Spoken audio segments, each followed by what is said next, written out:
In the last few decades, technological advancements have transformed the way that we consume and interact with media. However, there is a growing argument that many of these industries have hit a plateau, and while advancements do continue, they often refine or improve upon existing ideas rather than break entirely new ground and reinvent or revolutionize the industries. And I actually think about this a lot, and I wonder where we're going as a society and how far can we push the limit of our creativity and intellect. But to understand the future, let's take a look at how we got to this stalemate with our own inventions. Technology has historically driven major leaps in media consumption, but in recent years, it has become more about refinement rather than transformation. I figured I'd start the discussion with technology as it's kind of linked to the rest of the media that has also seemed to hit a plateau.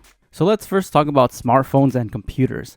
The leap from early mobile phones to the very first iPhone was revolutionary. I don't know about y'all, but I remember in the 90s people still having beepers, and if you're too young to know what a beeper is, the beeper, also known as a pager, was kind of like this pseudo messaging device that people could contact you to, but you would receive it as like a very early version of a text message in a way. Like normally on this beeper, you would get like a message with a phone number, so you would have to kind of find a nearby phone, usually a payphone, and call whoever beeped you. Also, payphones. These things lasted a little longer than the beeper, but you would sometimes see payphones, normally kind of out and about, usually outside of gas stations. You would put a few coins in and get a couple of minutes to call somebody. I actually remember when beepers pretty much went obsolete, I found one on the floor and I used it as like my Power Rangers transformation device thing for whenever I would make believe that I was a crime-fighting Power Ranger. But anyway, even the very first cell phones were bulky and ugly, and then fast forward a few years, I remember the kids with, actual money at school having like the Motorola Razors, and those were so sick. And then when I was in high school, the Sidekick was like the hot craze. If you had one, you were cool as But honestly, phones in high school were really cool. Like there was some really cool, innovative designs that everybody kind of had a different phone like to kind of fit their own little personality. There was that really, really skinny phone that flipped sideways. And then there was like the chocolate phone, the Beyonce one that had like that MP3 player that looked super cool. Obviously, there was like the Razor. There was the Sidekick, obviously. And, a few others. My first phone was when I was in high school. And it was a flip phone from Virgin Mobile that cost like $20. You could go get one like at Walmart. And I remember I would have to pay $10 to get 1,000 text messages. And that was wild to us back then. Like to even have a device that could send messages, 1,000 messages, and even crazier, some devices had internet on them. That was really crazy. Eventually, the iPhone became like more accessible and popular. When I was working at my first job, I got my first smartphone, the HTC Evo, and I thought that was the coolest thing ever. Early on, you could use it like emulators on it, and you could even use it as an MP3 player. That was really sick. Eventually, I did get stuck in the iPhone ecosystem, but I don't know. I always thought the Android devices were way better pieces of tech, but the iPhone interface is just so smooth.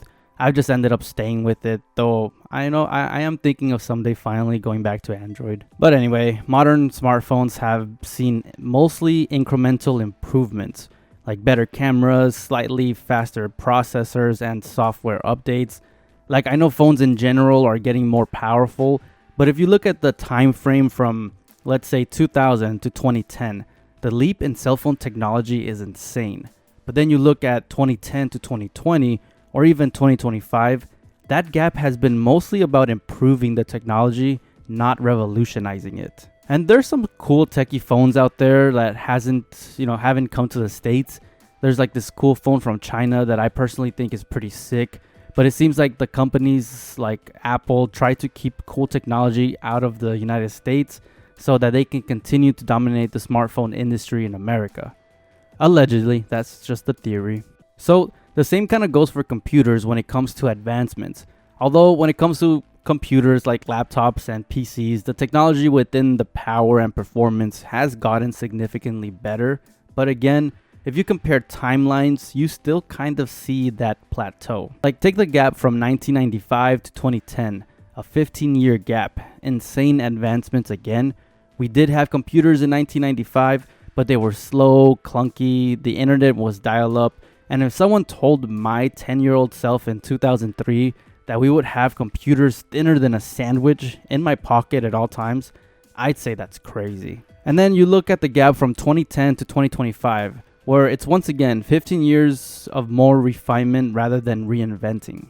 Although when it does come to computers, one of the biggest developments we have made has been in the AR and VR department, augmented reality and virtual reality respectively. And even though virtual and augmented reality have been hyped as the next big thing, practical and commercial limitations have prevented them from becoming truly mainstream, and they remain fairly niche to this day. Like, the technology is improving, but still not at a pace that fundamentally changes how we interact with the media. However, credit where it's due, it has advanced more in the last 15 years than ever before. And to quickly add another accomplishment in the technology sector, AI, artificial intelligence, is growing massively, like more in the last 5 years than ever, and I can see AI getting even more insane in the coming years, and that honestly deserves its own video someday because holy crap is it getting scary. So now that we've discussed technology, let's segue into my favorite technology, video games. The gaming industry, once defined by immense shifts in design and technology, has become more stagnant, prioritizing profitability over groundbreaking innovation. So let's talk about the most obvious visual advancement over time, the graphics. Each new console generation used to bring a massive leap in graphical fidelity. We go back to the Atari, one of the first ever home consoles with genre-defining games like Pong. And we journey into the NES, who probably saved the video game industry. I made somewhat of a shorter video on that, so go check it out. Then we go to the SNES and the Sega Genesis. We start to see the gradual rise of bit rates with the 16-bit era, which produced countless classics. And then from this 16-bit era, we get a huge rise in graphical fidelity where arguably I think it's the last time we saw such a huge leap forward in technology with the Nintendo 64, the PlayStation 1, and the Sega Saturn. I remember seeing games like Super Mario 64 and Ocarina of Time and being mind blown at the realism I was seeing. And don't get me started again on seeing Pokemon in 3D.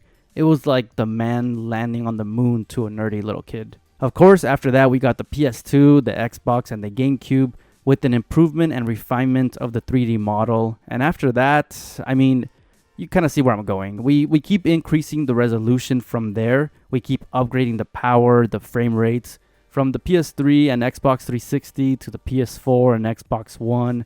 And to this day now, we're in the PS5 era with the Series X and the upcoming Switch 2, which means 4K all around and targeting, that word is important, targeting 60 to 120 frames per second. So what does all of this even mean?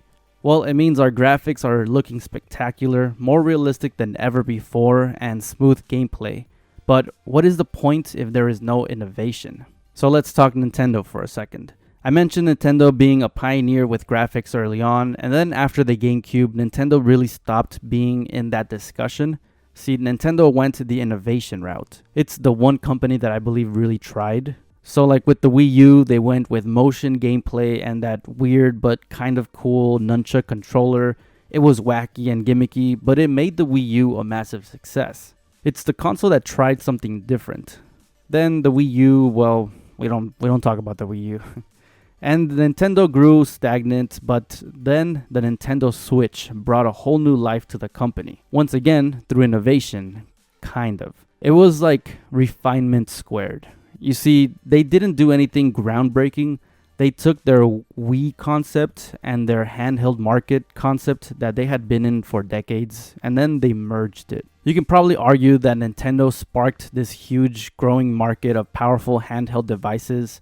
Like, sure, we had the PSP, but the PSP was a little ahead of its time to truly make the impact that the Switch did. So then the conversation turns to, what now? Video games made insane advancements from 1985 to 2005, Those 20 years of gaming are like night and day. And then from 2005 to 2025, it's like night and later that night. Like, yeah, we've gotten a big leap in graphics in the last 20 years, but let's look at it closer.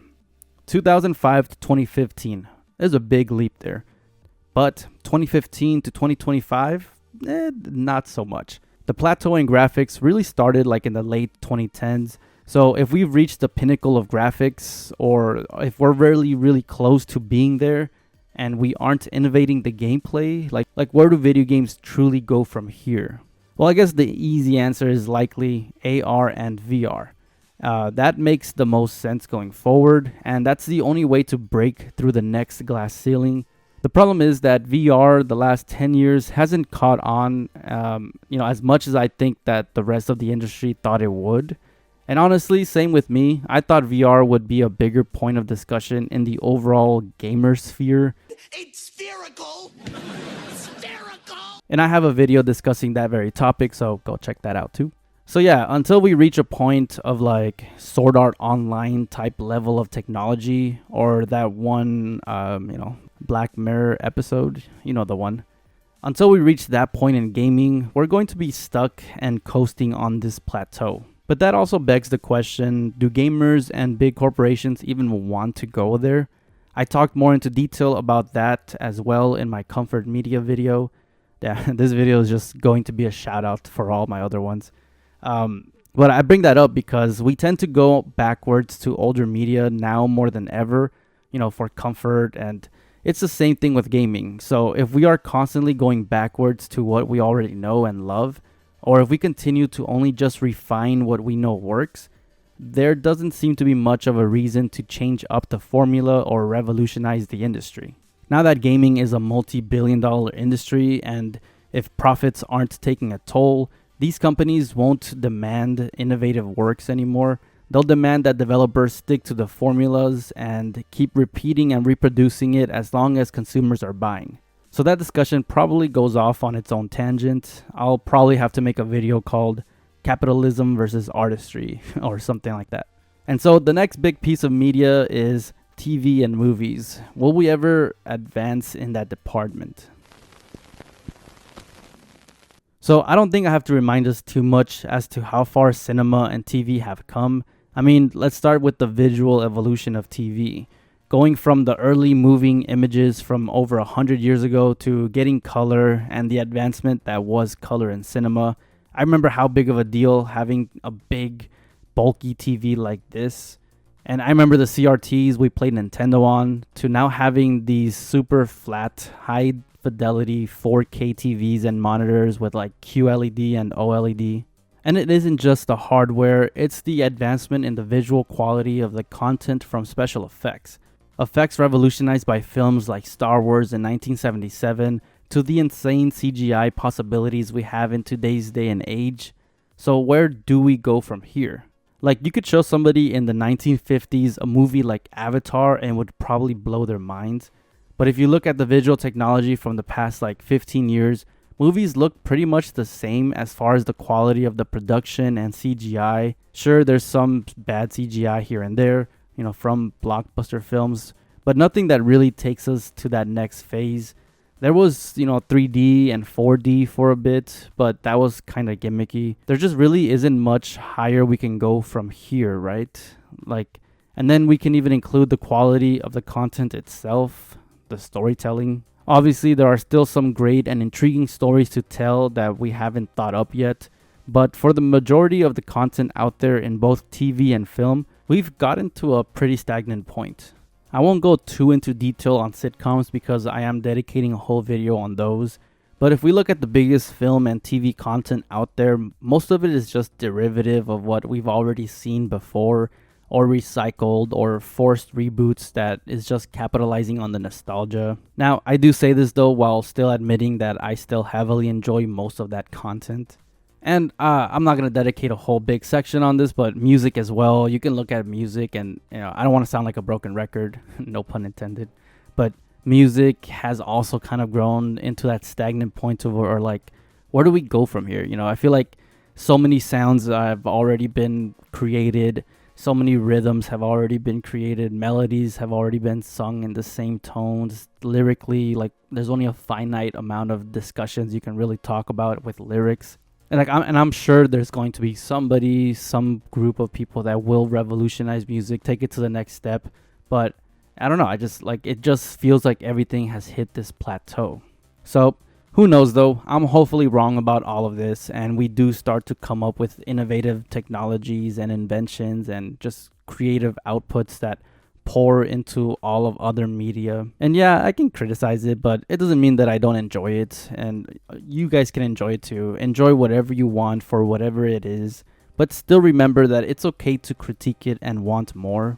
Growing complacent is how we stop advancing as a society. And I hope we keep moving forward, and those few that will take us to our next level are hard at work right now and in the making of groundbreaking innovations.